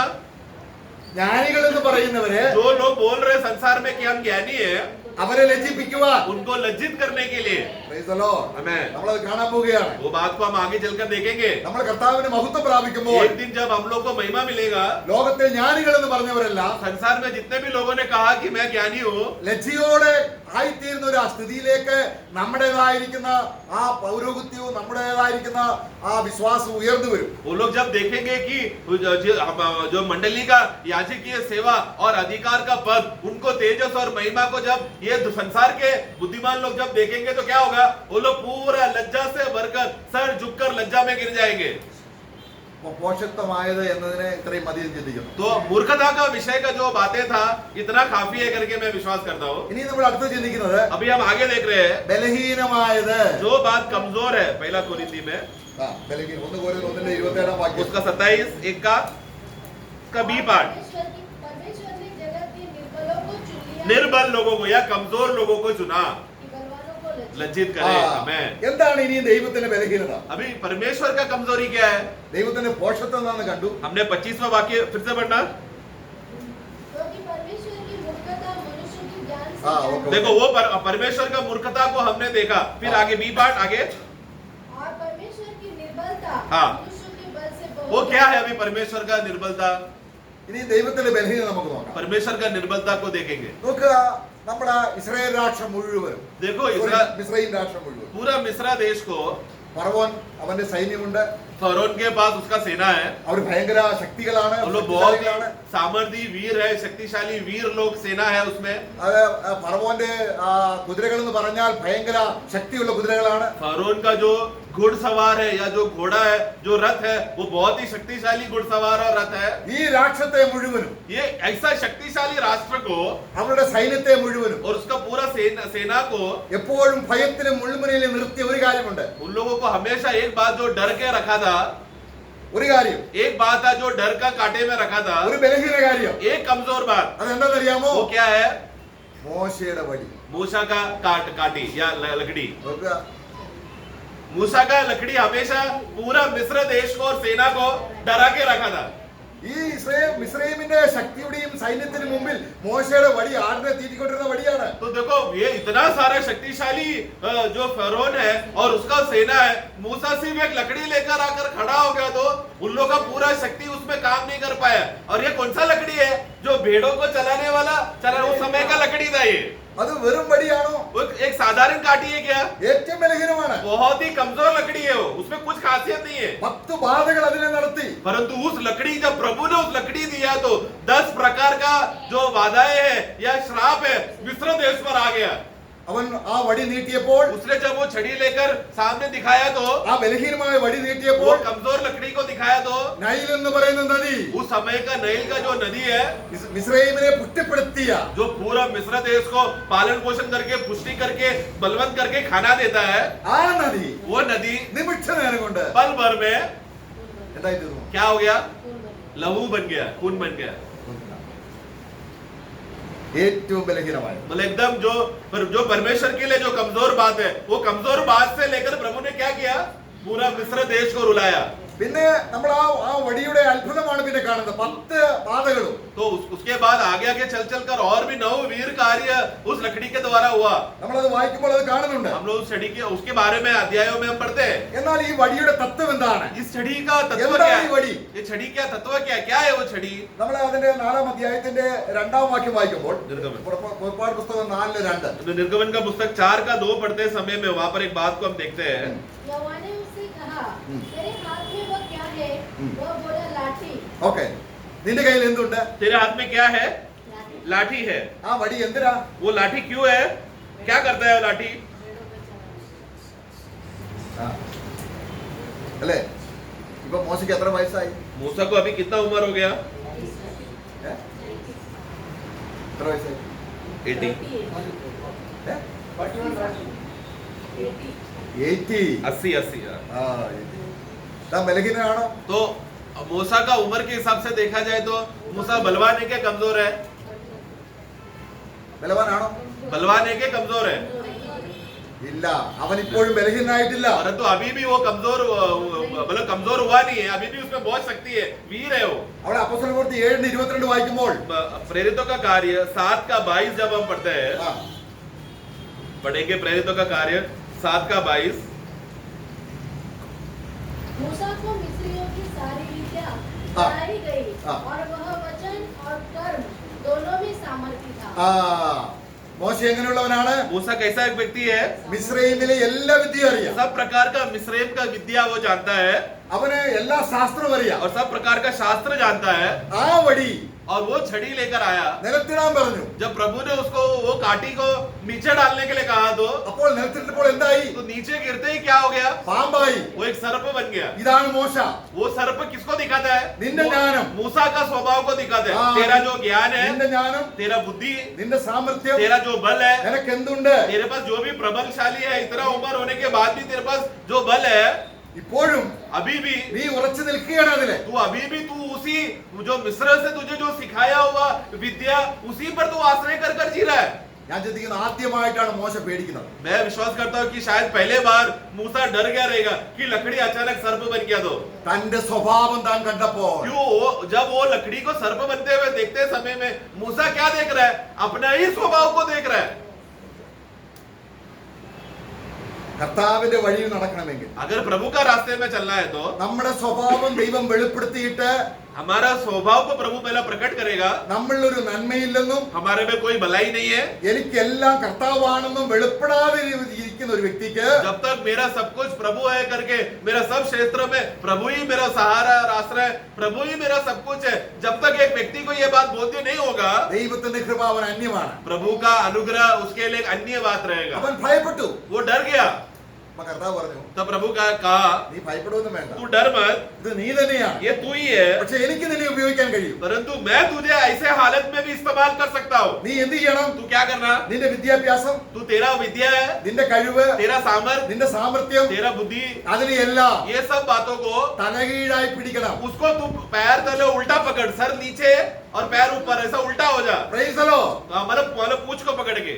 ഇതാണ് ക്രൂശിന്റെ തത്വം. तो वही जब उसने पूंछ को पकड़ा सर्प को, ये है क्रूस का तत्व. हमारा सारा ज्ञान, हमारा अकल, हमारा काबिलता, बुद्धि, ये सब क्रूस में खत्म करके हमें उल्टा कर दिया प्रभु ने. ഇപ്പോൾ ആ വടി എന്തായി? अभी वो लकड़ी क्या हो गया? ഇസ്രായേൽ ജനത്തെ മുഴുവനും ഭയത്തിൽ നിർത്താൻ കഴിവുള്ള അധികാരത്തിന് വഴിയായി. पूरा मिस्र देश को डराने का सामर्थ्य सबसे बड़ा हथियार बन गया. ഇതാണ് ദൈവത്തിന്റെ കൃപ. ये है परमेश्वर का अनुग्रह. നാം നമ്മുടേത് എന്തോ ഉണ്ട് എന്ന് നമ്മൾ ചിന്തിച്ച് हम लोग अगर सोच रहे कि मेरे पास कुछ है, वो मेरे लिए काफी है, और मैं अपने आप को अपने उस काबिलता में अपने आप को संभालने रखने जाऊं तो ഈ ക്രിസ്തുവിന്റെ വഴിയിൽ നമ്മൾ നടന്നാൽ നമ്മൾ മെച്ചപ്പെടുകയില്ല. ऐसा अपना ज्ञान में रखकर मसीह का रास्ते में चलने जाएगा तो कुछ भी लाभ नहीं होगा, बल्कि दुर्बलता में गिर जाओगे. എനിക്ക് എന്തുണ്ടോ क्योंकि मेरे पास जो भी कुछ है അതെല്ലാം वो सब कुछ ക്രിസ്തുവിനോടുകൂടെ ക്രൂശിക്കപ്പെടണം. मसीह के साथ क्रूस में चढ़ाया गया है. ഇനി കൃപ മാത്രം. अभी सिर्फ अनुग्रह ही बाकी है. അതുകൊണ്ടാണ് പൗലോസിനെ കർത്താവ് ഈ കാര്യം മനസ്സിലാക്കിയത്. इसलिए पौलुस को ये बात प्रभु समझाया. കർത്താവ് പറയുകയാണ്, प्रभु कहता है എന്റെ കൃപ मेरा अनुग्रह നിന്റെ ബലഹീനതയിൽ. तेरे कमजोरी में. അപ്പോൾ നമ്മൾ എത്ര ബലഹീനരാണെന്ന് അറിയുന്നോ? मतलब तो ऐसा अवस्था में अनुग्रह अगर ज्यादा काम करना है तो क्या करना पड़ेगा? हम कितने कमजोर है, हम कितने दुर्बल है, उतने में हमको गिरना है. Praise the Lord. मैं നാം ബലഹീനൻ അറിയുന്തോറും हम लोग जितना कमजोरी है मालूम पड़ते रहेगा, കർത്താവ് നമ്മുടെ ബലമാണ്. तब प्रभु हमारा बल बन जाता है. ഞാൻ എത്ര ജ്ഞാനമില്ലെന്ന് അറിയുന്തോറും मैं कितना निर्बुद्धिमान व्यक्ति हूँ या मेरे में कोई ज्ञान नहीं है, मैं कमजोर व्यक्ति हूँ, ऐसा समझकर समर्पण करेगा तो ക്രിസ്തു നമ്മുടെ ജ്ഞാനമാണ്. मसीह हमारा ज्ञान बन जाता है. ഇത് ദൈവത്തിന്റെ വഴിയാണ്. ये परमेश्वर का रास्ता है. ഇത് കണ്ടെത്തുന്നവർ വളരെ और ചുരുക്കമാണ്. ये रास्ता को खोजना पा लेना बहुत ही थोड़े लोग रहेंगे. ഇത് ദൈവത്തിന്റെ വഴി, ये परमेश्वर का रास्ता, തികവുള്ള വഴി, सिद्ध रास्ता. തന്റെ പുത്രനെ പോലെ ആക്കാനുള്ള വഴിയിൽ और मतलब कौन सा रास्ता है कि इसका अंतिम परिणाम क्या है कि इस रास्ते से जाने वाले लोग मसीह के रूप में अनुरूप होंगे, मसीह के समान बन जाएंगे. നമ്മുടേതായിരിക്കുന്ന ബുദ്ധിയും ജ്ഞാനവും നമ്മുടേതായിരിക്കുന്ന സാമർത്ഥ്യവും നമുക്ക് എന്തെല്ലാം ഉണ്ടോ അതിനെ വെച്ചുകൊണ്ട് നമ്മൾ ദൈവത്തോട് കളിച്ചാൽ നമ്മൾ പരാജയപ്പെടുകയുള്ളൂ. ये हमारे पास जो है अकल, समझ, विद्या या बुद्धि और ज्ञान और बल, ये सब लेकर, यहाँ तक कि धन भी लेकर, ये सब बातें लेकर अगर प्रभु का सेवा करने जाए तो प्रभु हमको हार क्या है करके सिखाएगा. പൗലോസ് പറയാണ്, पौलुस कहता है എനിക്ക് പ്രയോജനമായിരുന്നതെല്ലാം നഷ്ടമായി. मेरे लिए जो भी लाभदायक था वो सब मेरे लिए हानि हो गया, हानि है. ഞാൻ ഗ്രീക്ക് സ്കോളറാണ്, मैं ग्रीक स्कॉलर हूँ, എനിക്കത് നഷ്ടമായി പോയി. परंतु वो मैं खो दिया. ഞാൻ ന്യായപ്രമാണത്തിന്റെ ജ്ഞാനിയാണ്, मैं व्यवस्था में ज्ञानी हूँ എനിക്കത് നഷ്ടമായി പോയി. और वो मेरे लिए हानि है. ഞാൻ ശുഷ്കാന്തി നിമിത്തം സഭയെ ഉപദ്രവിച്ചു, मेरा जो तीव्रता के लिए मैंने मंडली को सताया എനിക്ക് ലാഭമായതെല്ലാം നഷ്ടമായി. और मेरे लिए जो भी लाभ था वो सब हानि हो गया. അതുകൊണ്ട് എനിക്ക് എന്ത് കിട്ടി? इसके लिए वो हानि ऐसा मैंने माना तो मुझे क्या मिला? എനിക്ക് നിത്യമായത് കിട്ടി. मुझे जो अनंतता है वो मिला. ഓ, അത് പൗലോസിന് മാത്രമാണോ ഈ വഴി? क्या ये रास्ता सिर्फ पौलुस के लिए ही है क्या? നമ്മൾ ആശ്രയിക്കുന്ന വഴി. हम लोग आश्रय करने वाला जो छड़ी वो काटी. കർത്താവേ, എന്നെ ഒന്ന് കാണിച്ചു തരണം. हे प्रभु मुझे बता कि मैं क्या हूँ, ഞാൻ എങ്ങനെയുള്ളവനാണ്? मैं किस प्रकार का व्यक्ति हूँ. ഞാൻ വെറും മോശമാണ്, मैं एकदम गिरा हुआ व्यक्ति हूँ, എന്നിലൊരു നന്മയുമില്ല, मेरे में कोई भलाई नहीं ഞാൻ है, പാപത്തിന്റെ അടിമയാണ്. मैं पाप का दासत्व गुलामी में फंस चुका हूँ, ഇതാ എന്നെ കൊണ്ട് ഒരു പ്രയോജനവുമില്ല. इससे कोई लाभ नहीं है प्रभु. കർത്താവ് നമ്മളെ കാണിച്ചു തന്നാൽ पर प्रभु ये बात प्रभु जब हमको दिखाएगा, നമ്മുടെ സ്വഭാവം ശരിക്കും മനസ്സിലായ हमारा असली स्वभाव, मनुष्य स्वभाव, शारीरिक स्वभाव क्या है, प्रभु प्रकट करके देगा, നമ്മൾ ഇനി നമ്മളിൽ ആശ്രയിക്കില്ല. तो फिर ऐसा व्यक्ति अपने आप पर आश्रय भरोसा नहीं करेगा. നമ്മൾ വെറും ജഡമാണ്. हम लोग केवल शारीरिक प्रकृति के लोग हैं. ജഡം ദൈവത്തിന് വെറുപ്പാണ്. शारीरिक प्रकृति परमेश्वर को घृणित है. ക്രിസ്തുയേശുവിലുള്ളവർ जो मसीह के हैं, ജഡത്തെ उनका शारीरिक अभिलाषा को ക്രൂശിൽ തലകീഴാക്കണം. क्रूस पे उसको अपना शारीरिक अभिलाषा को उल्टा करना है. നമ്മുടെ വടി തിരിച്ചു പിടിക്കണം. हमारा घाटी को उल्टा पकड़ना है. ആ വടി പിന്നെ എന്തായിരിക്കും? फिर वो काटी क्या हो जाएगा? ഓ അത് കൃപയുടെ വടിയാണ്. वो फिर अनुग्रह का काटी बन जाएगा. അതാണ് പൗലോസ് പറയുന്നത്. पौलुस कहता है, ഞാൻ ഓടി, मैं दौड़ा, എല്ലാവരേക്കാൾ ഓടി, सबसे ज्यादा दौड़ा, ഞാനല്ല, परंतु मैं नहीं, എന്നോട്. मेरे ऊपर जो अनुग्रह है उसके वजह से. പണ്ട് ഞാൻ പൗലോസ് ആയിരുന്നു. पहला मैं शाऊल था, നമ്മൾ പറയും ശൗൽ പൗലോസ് ആയി, ആ അർത്ഥത്തിലല്ല. तो सॉरी पहला मैं पाउल हूँ, मतलब हम लोग को क्या लगता है शाऊल पाउल बना, मैं वो अर्थ में नहीं बोल रहा. പണ്ട് ഞാൻ എന്തായിരുന്നോ पहला मैं क्या हूँ അതിനെ തല തിരിച്ചു പിടിച്ചു. उसका उल्टा, प्रभु ने मुझे उसको उल्टा कर दिया. मेरा सर नीचे पैर ऊपर. ഇപ്പോൾ ഒരുവൻ ക്രിസ്തുവിലായ अभी जो कोई मसीह में है वो एक नया सृष्टि है. പിന്നെ ദൈവത്തിന്റെ ജ്ഞാനം മുഴുവൻ അവന് फिर വേണ്ടിയാണ്. उसके बाद प्रभु का जो भी ज्ञान है सब वो ऐसा व्यक्ति के लिए है. ഇതാണ് ദൈവം ബലഹീനമായത്. മനുഷ്യർക്ക് ഇത് മനസ്സിലാകില്ല. तो ये बात है जो कमजोर लोगों के लिए बल का कार्य, मतलब प्रभु के लिए जो कमजोरी का बात है, परंतु ये बात मनुष्य को समझ में नहीं आएगा. നമ്മുടെ പരാജയം എന്താണ്? हमारा हार क्या है? നമ്മൾ എന്തോ നമ്മളാണെന്നുള്ള ചിന്ത. हम लोग ये सोच के बैठते हैं कि मैं कुछ तो हूँ, मेरे में काबिलियत है, मैं कर सकता हूँ. यही हमारा हार है. നമ്മുടേതായിരിക്കുന്ന ബാക്ക്ഗ്രൗണ്ട്, हमारा जो बैकग्राउंड है, നമ്മുടെ വിദ്യാഭ്യാസം, हमने विद्या कमाया, നമ്മുടെ കഴിവ്, हमारा काबिलियता, നമ്മുടെ സാമർത്ഥ്യം, हमारा बल, അതെല്ലാം ये सब കർത്താവിന് മുമ്പിൽ കാൽക്കലിട്ടിട്ട് प्रभु के पैरों तले रखकर ഞാൻ വെറും ശൂന്യം, मैं तो शून्य हूँ, എനിക്കൊരു പുതിയ ആരംഭം വേണം, मुझे एक नया शुरुआत चाहिए प्रभु, എനിക്ക് ജീവിക്കുന്നത് ക്രിസ്തുവാണ്. क्योंकि मेरे लिए जीना मसीह है. ആ വടി എന്തായിരിക്കും? അതാണ് കൃപ. वो है छड़ी. वो छड़ी को अगर आपने अपना लिया तो वो व्यक्ति अनुग्रह है. ഏറ്റവും ബലഹീനമായത് मतलब जो सबसे कमजोर था അതിനെ കർത്താവ് ഉപയോഗിക്കുക. प्रभु उसको इस्तेमाल कर रहा है. നാം ബലഹീനരായോ? क्या हम लोग कमजोर हो गए क्या? നമുക്ക് ശക്തി വേണോ? क्या हमको बल चाहिए क्या? നമ്മൾ എന്ത് ചെയ്യണം? हमें क्या करना है? ബലഹീനായിക്കൊണ്ടേ ഇരുന്നാ മതി. कमजोर होते जाना है, निर्बल होते जाना है. മനുഷ്യരുടെ വഴിയല്ല ദൈവത്തിന്റെ വഴി. प्रभु का जो मनुष्य का नजर का रास्ता नहीं है, परमेश्वर का रास्ता.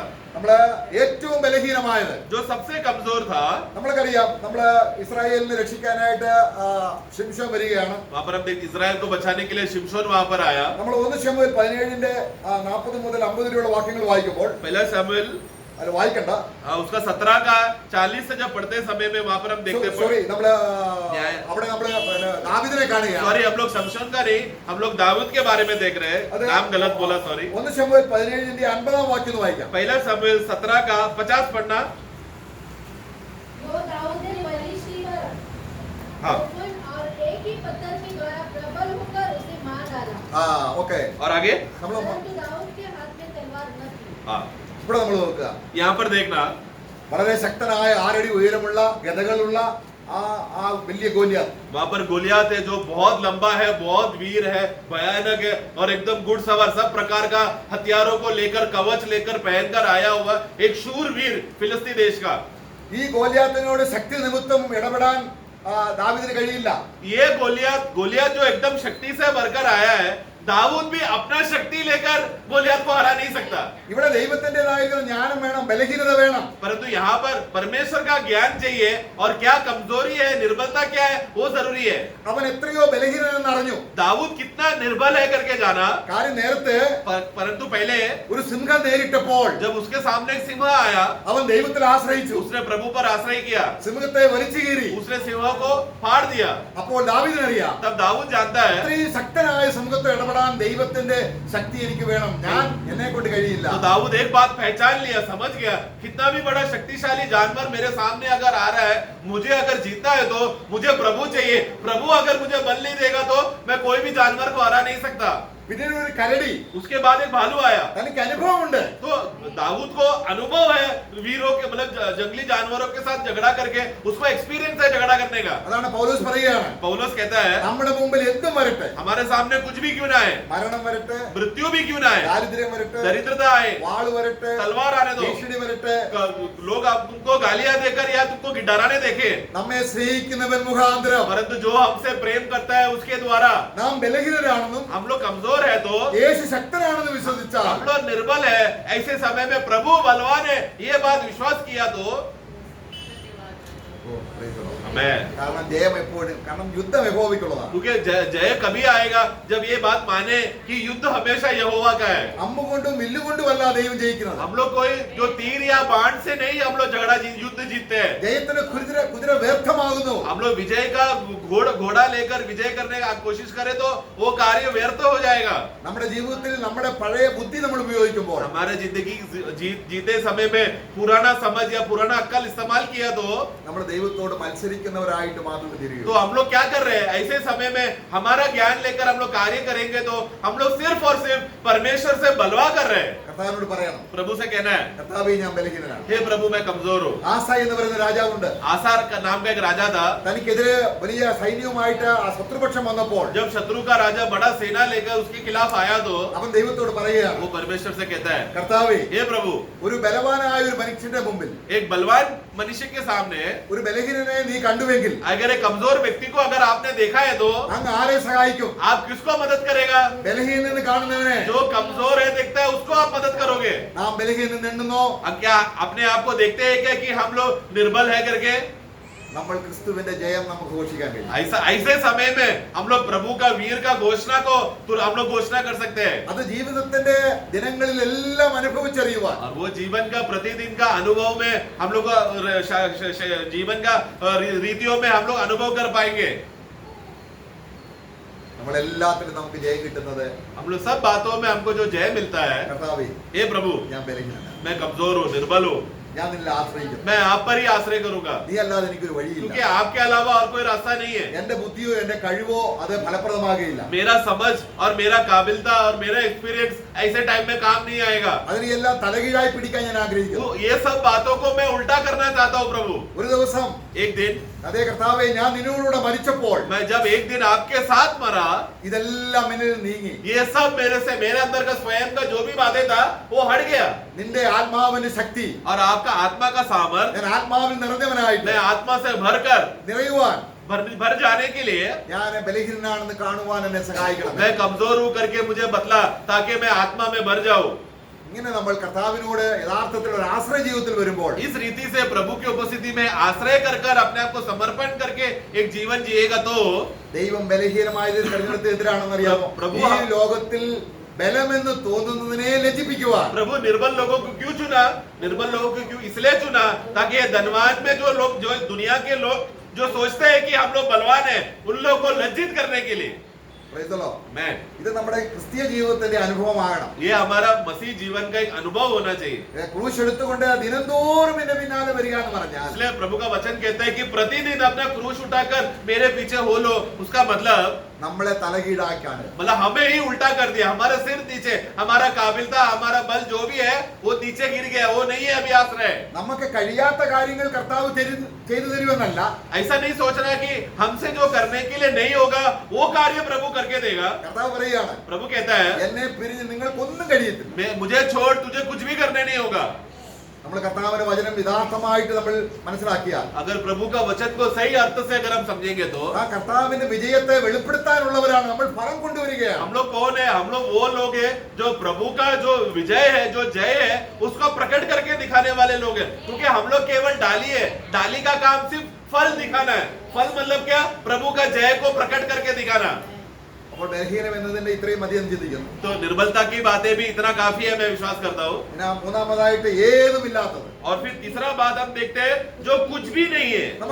നമുക്ക് ഒരുപാട് കാര്യങ്ങളുണ്ട് അതിനോട് ബന്ധത്തിൽ. बहुत से बातें हैं उस विषय में। നമുക്ക് രൂത്തിനെ ഒന്ന് എടുക്കാം. रूत के बारे में हम पढ़ते हैं तो അവള് മോവാബി സ്ത്രീയാണ്. रूत जो है एक मोआब का स्त्री है।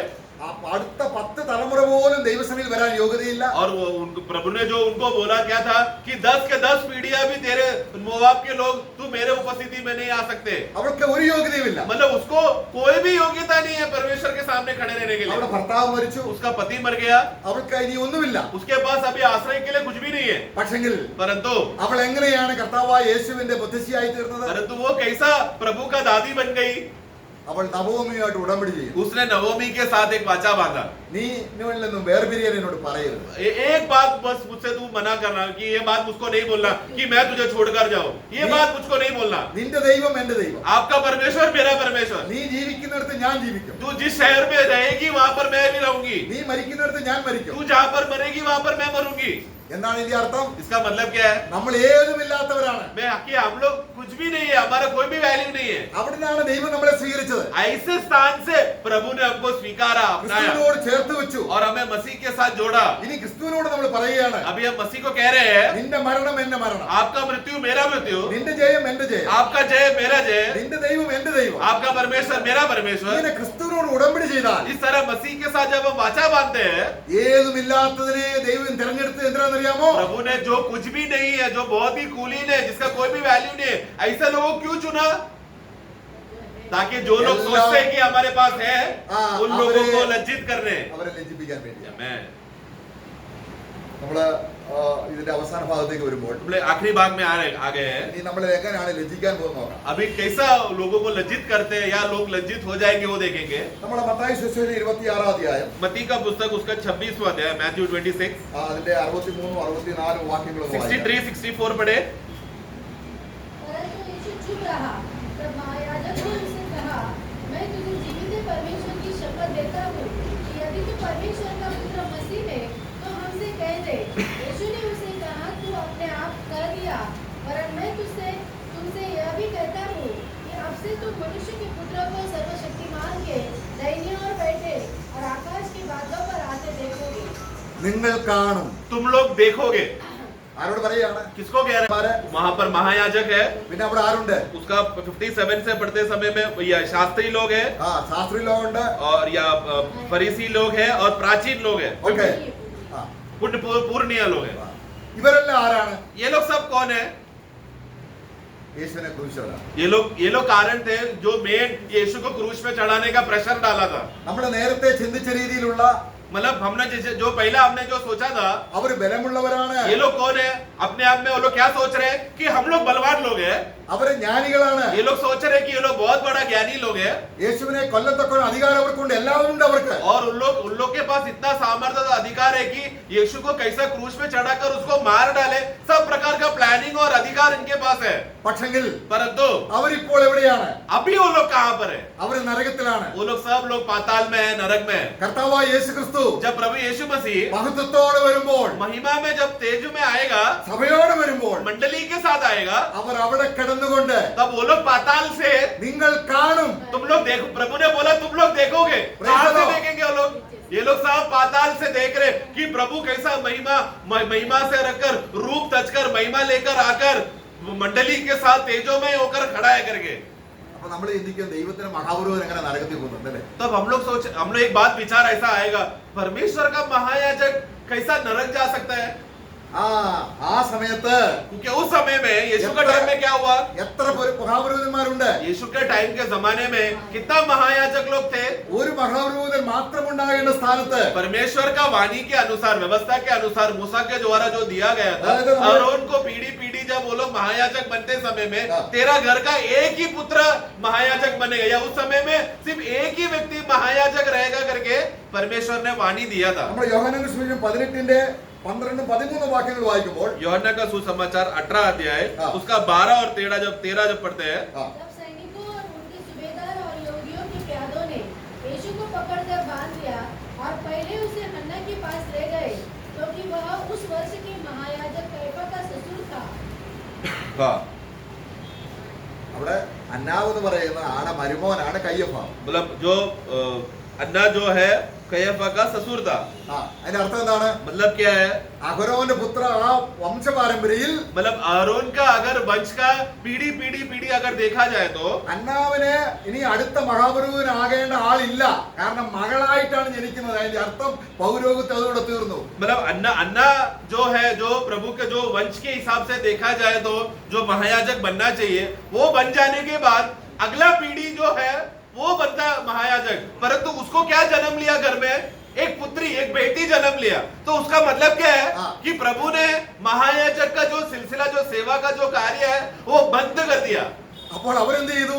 तब अन्ना ने अपना दिमाग क्या लगाया? അയ്യോ നമുക്കിനി മഹാപുരോഹിതം വേണ്ടേ? अभी अगला महायाजक कौन रहेगा? क्योंकि मेरे घर में बेटी हुआ है, बेटा महायाजक बनना चाहिए। അപ്പൊ ഒപ്പിച്ചെടുത്തൊരു പുരോഹിതനാണ്. तो उसने तंत्र लगाकर, चालाकी लगाकर क्या किया? അവരോടാണ് കർത്താവ് പറയുന്നത്, अपने दामाद को उसने നീ കാണും. तब तो ऐसा चतुराई से, चालाकी से परमेश्वर का वचन को तोड़कर जो नहीं करना चाहिए था उसने किया। वो क्या हो गया? नरक तुल्य जाने का गुनाह उसने किया। इसलिए प्रभु उसको कहता है, तू अभी देखेगा मनुष्य पुत्र आते हुए। അവനെ കാണുമ്പോൾ जब तू उसको देखेगा അവരെവിടെയാണ്? तब वो लोग कहाँ रहेंगे? ലോകത്തിലെ ഏറ്റവും, അതായത് ദൈവേന്ദ്ര നമ്മളെയും പോഷത്വമായത്, ബലഹീനമായത്, ഏതുമില്ലാത്തെയും നമ്മളെ തെരഞ്ഞെടുത്തത് കർത്താവിനോട് നമ്മളെയും ഈ അധോലോകത്തിൽ കിടക്കുന്നവർ കാണും, ലോകര് കാണും, 3 ലോകം കാണും. तो इसके लिए प्रियो, प्रभु ने हम जैसे लोगों को क्यों चुना? जो एकदम निर्बल है, जो कोई भी ज्ञान नहीं, जो कुछ भी है ही नहीं, कमजोर है, निकम्मे गरीब लोगों को प्रभु क्यों चुना? क्यों? क्योंकि एक दिन जब प्रभु महिमा में आएगा, उस महिमा में आते समय में प्रभु के साथ कलीसिया आएगा। कलीसिया भी प्रभु के साथ महिमा में आते समय में, प्रकाशित वाक्य पहला अध्याय में पढ़ते हैं कि हर एक आंख देखेगा, सब लोग उसको देखेंगे। वो सब लोग देखते समय में कौन सा लोग रहेगा? 3 लोग या 3 दुनिया उसको देखेगी। അപ്പൊ കർത്താവ് രാജാവായിട്ടാണ് വരുന്നത്. तो प्रभु उस समय में महाराजा बनकर आएगा। നമ്മൾ ആരായിട്ടാണ്? तब हम कैसा बनकर आएंगे? सहराजा बनकर आएंगे। കർത്താവ് തേജസ്സുള്ളവനായിട്ടാണ് വരുന്നത്. प्रभु महिमा से आएगा। നമ്മൾ ആരാണ്? हम भी कैसा रहेंगे? തേജസ്സുള്ളവരാണ്. हम भी महिमा के साथ रहेंगे। നമ്മുടെ കർത്താവ് വെളിപ്പെടുമ്പോൾ जब प्रभु आएगा നാമും അവനോട് കൂടെ. तब हम भी उनके साथ, उनके समान रहेंगे। എന്തിന്? क्यों? ജ്ഞാനികളെ ലജ്ജിപ്പിക്കുക, ज्ञानवान लोगों को लज्जित करने, ബലവാനായവനെ जो ലജ്ജിപ്പിക്കുക, लोग बलवान है करके सोचा उनको लज्जित करने, ഒന്നുമില്ലാത്തവരെ ലജ്ജിപ്പിക്കുക. और जो जो जो लोगों को लगता है कि हमारे पास सब कुछ है, ऐसे लोगों को लज्जित करने। നോക്കുക, സാത്താനെ കുറിച്ച് പറയുന്നത്, शैतान के बारे में कहता है, അവൻ ചിന്തിക്കുന്നത് അവൻ ജ്ഞാനിയാണെന്ന്, शैतान सोचता है कि वो बहुत ज्ञानी है, അവൻ ബലവാനാണെന്ന് ചിന്തിക്കുന്നത്. उसको लगता है कि वो बहुत ताकतवर है। ഇതെല്ലാം എന്റെയാണെന്നാണ് അവൻ और ചിന്തിക്കുന്നത്. वो क्या सोचता है? ये सारा दुनिया, ये सब मेरा है करके। എന്നാൽ ഒരു ദിവസം परंतु एक दिन വെറും ഒരു ദൂതൻ एक साधारण स्वर्गदूत आकर അവനെ ചങ്ങലയിട്ട് उसको जंजीर में बांधकर, അവനെ ബലഹീനനാക്കി उसको कमजोर बनाकर അവനെ നരകത്തിൽ തള്ളുമ്പോൾ, और उसको नरक में जब धकेल देगा, യെശയ്യാവിന്റെ പുസ്തകം 14:10 വാക്യപ്പോൾ, ഐസായ 14:10 में हम पढ़ते हैं, അന്നത്തെ ആ നരകത്തിൽ കിടക്കുന്ന ആ രാജാക്കന്മാരെ, അല്ലെങ്കിൽ പല സീസർ തുടങ്ങി ഇസ്രായേൽ മക്കളെ പീഡിപ്പിച്ചവരെ, ഇസ്രായേൽ ക്രിസ്ത്യാനികളെ പീഡിപ്പിച്ച് അവിടുത്തെ രാജാക്കന്മാരെല്ലാം ചോദിക്കും, ഞങ്ങളെ പോലെ നീയും ബലഹീനനായോ? तो वहां पर जब शैतान को जब नरक में ढकेला जाएगा, नरक में पहुंचते समय में क्या होगा? 14:10 में, वे सब खुद से कहेंगे, हाँ, वे सब मतलब कौन लोग? जो दुनिया में सभी विश्वासियों को सताया, यहूदियों को सताया, जो कैसर राजा, बड़ा बड़ा राजाओं, हाकिम हो, जो बुद्धिमान लोग हैं, ज्ञानी लोग हैं, बलवान लोग हैं, ये लोग सब लोग जब शैतान को देखेगा नरक में, वो लोग क्या बोलेंगे? क्या तू भी हमारे समान तू भी हमारे समान निर्बल हो गया। അവർ ഭൂമി ജീവിച്ചപ്പോൾ क्योंकि ये लोग कौन थे? जब भूमि में जीते समय में ജ്ഞാനികളെ നിന്ദിച്ചു. वो लोग ने सोचा कि हम लोग बहुत बड़े ज्ञानी हैं। ഇപ്പൊ എവിടെയാണ്? अभी कहाँ पर है? ഒരു ജ്ഞാനവുമില്ല. एक कोई भी उनका ज्ञान उनको बचा नहीं सकता। ഭൂമി ജീവിച്ചപ്പോൾ जब वो लोग भूमि में जीते समय में ശക്തരെന്ന് ചിന്തിച്ചു. बहुत शक्तिशाली थे वो लोग। ഇപ്പോൾ അവർ എവിടെയാണ്? अभी कहाँ पर है? नरक में। उनका शक्ति उनको बचा नहीं सकता। എന്നാൽ ലോകത്തിന്റെ ദൃഷ്ടി, परंतु संसार के नजर में ലോകം നമ്മളെ ജ്ഞാനികൾ എന്ന് പറയാത്തപ്പോൾ जब संसार के लोगों ने कहा ये कौन है मंदबुद्धि लोग, നമ്മൾ സന്തോഷിക്കണം. तब हमें क्या करना है? കാര്യം എന്താണ്? आनंद मनाना है। क्यों? നമുക്ക് ദൈവത്തിന്റെ ഭോഷത്വം മനസ്സിലായി. क्योंकि हमें परमेश्वर का मूर्खता हमको समझ में आया ജ്ഞാനികളെ ലജ്ജിപ്പിക്കാനാണ് എന്നെ कि തെരഞ്ഞെടുത്തത്. कि दुनिया के ज्ञानी लोगों को लज्जित करने के लिए मुझ जैसा निर्बुद्धि व्यक्ति को प्रभु ने चुना। ശക്തന്മാരെ ശക്തഹീനമാക്കുവാനാണ്, ഉള്ളതിനെ ഇല്ലായ്മ ചെയ്യുവാൻ. इस दुनिया के बलवान लोगों को शक्तिहीन करने के लिए, कमजोर करने के लिए, और जो कुछ है करके जो सोच रहे हैं उन लोग कुछ भी नहीं है साबित करने के लिए, मुझ जैसे निर्बल और कुछ भी नहीं है ऐसा लो व्यक्ति को प्रभु ने मुझे चुना। ഇതാണ് ദൈവത്തിന്റെ ഭോഷത്വം. ये है परमेश्वर का मूर्खता। നമുക്കിത് മനസ്സിലാവുന്നുണ്ടോ? क्या ये बात हम समझ पाते हैं क्या? ഇങ്ങനെ വല്ലതും സംഭവിക്കുമോ? क्या ऐसा कुछ होगा क्या? സംഭവിക്കുമോ? ऐसा कुछ होने वाला है क्या? കർത്താവിനോട് ചോദിക്കണം. प्रभु को पूछो, കർത്താവേ, हे प्रभु, ഞാൻ എന്ന വടി നിലത്തിട്ട് കാണാൻ ഞാൻ ആഗ്രഹിക്കുന്നു. मैं जो अपने आप का जो छड़ी और अहंकार बनाकर मैं जो स्थिर इतना कड़क होकर था, मैं अपने आप को नीचे गिराना चाहता हूँ प्रभु। നിന്റെ മുമ്പിൽ ഞാൻ ഏറ്റവും ഫൂളാകാൻ ആഗ്രഹിക്കുന്നു. मैं आपके सामने एकदम मूर्ख बनना चाहता हूँ प्रभु। നിന്റെ മുമ്പിൽ ബലഹീനനാകാൻ मैं ആഗ്രഹിക്കുന്നു. आपके सामने मैं निर्बल होना चाहता हूँ। നിന്റെ മുമ്പിൽ ഒന്നുമില്ലാത്തവനായിരുന്നു. आपके सामने मैं कुछ भी नहीं हूँ, उतना मैं गिरना चाहता हूँ। ആ ക്രൂശിലെ സ്നേഹം ताकि उस क्रूस का प्रेम എന്നെ സ്നേഹിച്ചപ്പോൾ मुझसे प्रेम किया तो ഇതൊന്നും എനിക്ക് ലാഭമല്ല. ये सब बातें मेरे लिए कुछ फायदे का नहीं है, എനിക്ക് നീ മാത്രം. क्योंकि मेरे लिए एक ही फायदा है। അങ്ങനെയെങ്കിൽ अगर आप ही मेरा फायदा है तो അവന്റെ മഹത്വത്തിൽ നമ്മളും മഹത്വം. तो प्रभु का महिमा में हमको भी महिमा मिलेगा।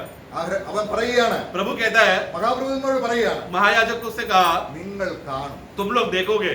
അവനെ കാണുമ്പോൾ നമ്മളെയും കാണും. तो जब प्रभु जब ने कहा कि तुम लोग मुझे देखोगे, तो उसके साथ और किसको देखेगा? അങ്ങനെ मंडली കാണണമെങ്കിൽ को भी देखेगा। ഈ തത്വം നമ്മളെ മനസ്സിലാക്കണം. ये तत्व हमें समझना है प्रियो। എന്താണ് നമ്മൾ മനസ്സിലാക്കിയത്? हमें क्या समझ में आया?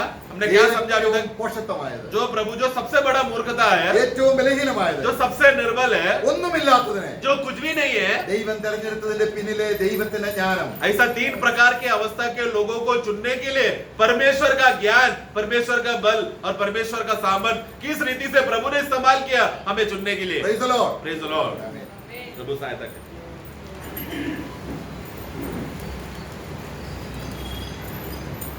Praise the Lord. बहुत बूढ़ी मारना चाहता ना इतना एक बड़ा प्रोत्साहित वजन हमारे पास आया।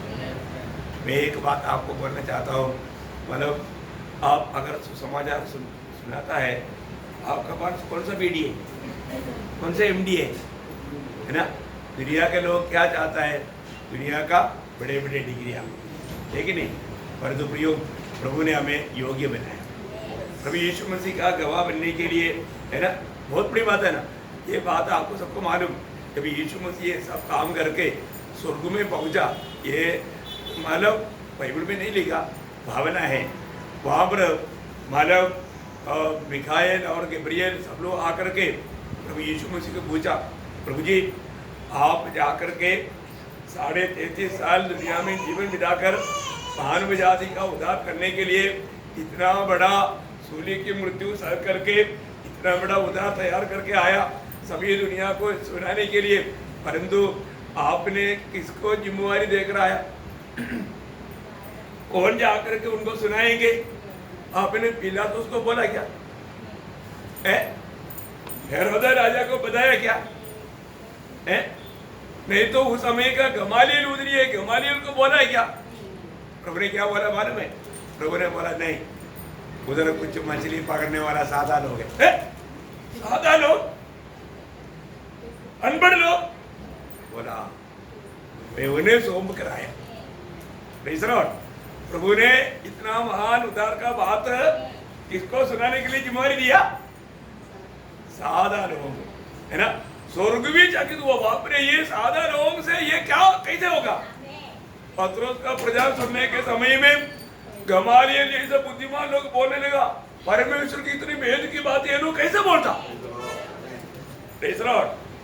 लिचित हो गए वो लोग, उनको मालूम नहीं वास्तव में कितना अनमोल बातें हुई हो। प्रभु प्रकट करते बिना उनका मार्ग कौन जान सकता? इसलिए मूसा ने एक बार प्रभु से विनती किया था, ये 1-2 बजे मरद निर्गमन का किताब उसका 33 अध्याय उसका 13 बजे और यदि हाँ। मुझ पर तेरे अनुग्रह की दृष्टि हो, हाँ। तो मुझे अपनी गति समझा दे। अपनी गति मुझे समझा दे, अपने मार्ग मुझे समझा दे। क्योंकि प्रियो हमें मालूम है कि परमेश्वर का मार्ग परमेश्वर समझाते बिना कोई नहीं समझ सकता, क्योंकि वो मार्ग का खूबी क्या है आपको मालूम है? यशायाह 55 अध्याय का 8-9 वचन, जैसा आकाश पृथ्वी से ऊंचा है वैसा परमेश्वर का मार्ग, परमेश्वर का विचार, परमेश्वर का सारा काम इतना ऊंचा है प्रियो, है ना? प्रभु हमें प्रकट करके देना ही होगा।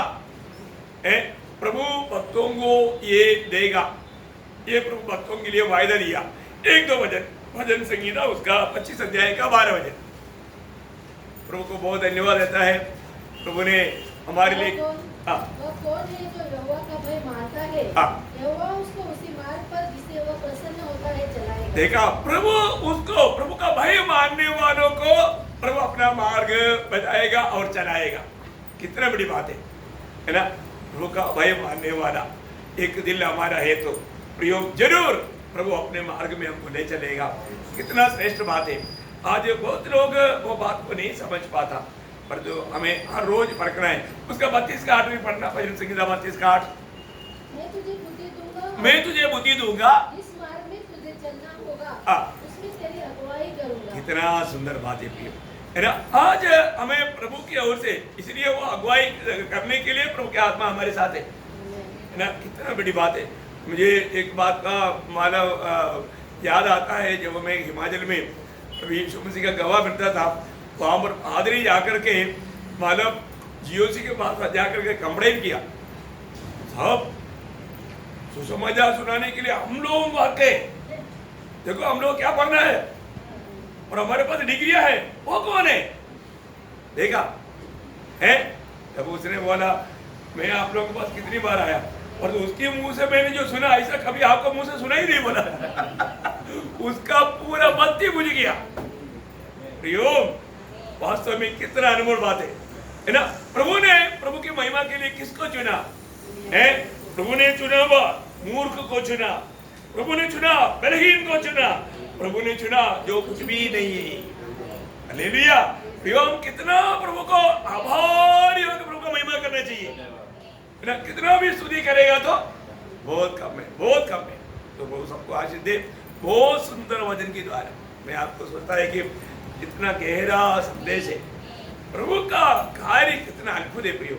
हमारा बुलाहट को, हमारे चुनौती को हम लोग सोचना चाहिए, है ना। हमारे में दुनिया की रीति में देखेगा तो हमारे में कुछ भी मतलब योग्यता नहीं, कुछ भी नहीं, लेकिन प्रभु ने हमें उसका संतान बनाया। देखो, हम परमेश्वर का संतान कहलाता है प्रियो।